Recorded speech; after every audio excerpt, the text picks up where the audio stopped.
search for the Titanic was a 24-hour process. The crew would monitor the cameras in shifts. The search went on day after day. Morale on board began to dwindle as the crew's confidence ebbed away. Then, early on the 1st of September 1985, Ballard was called urgently to the monitors. They had found something. Was it Titanic? Was it one of the other missing ships in that area?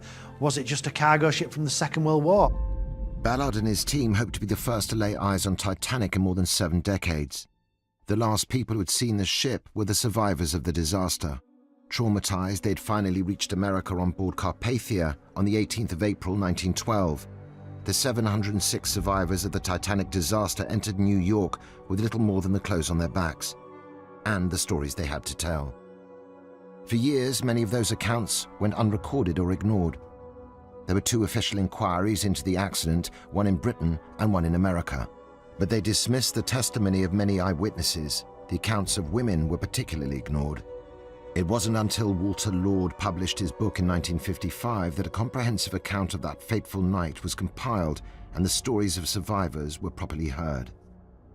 A Night to Remember was translated into more than 12 languages. It was also in the bestseller lists for more than 6 months, so it was hugely influential and popular at the time. Wealth beyond your wildest dreams. You've got hedonism, you've got decadence. I think we need to understand just how rich this man was. Can become a living nightmare. This really was extremely cold-blooded.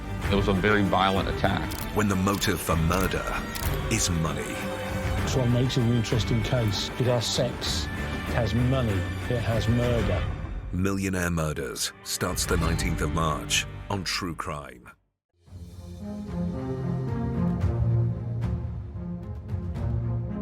I'm Steve Keogh, a former Scotland Yard murder detective inspector. I'm going to take you deep inside murder investigations. Opening my contacts book for the first time to reveal the secrets of what it really takes to be a murder detective.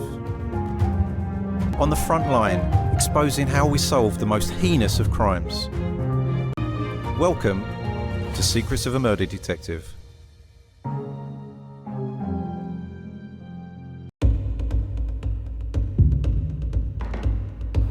The double murder of Wendy Nell and Caroline Pierce in 1987 was one of Kent's most challenging cases.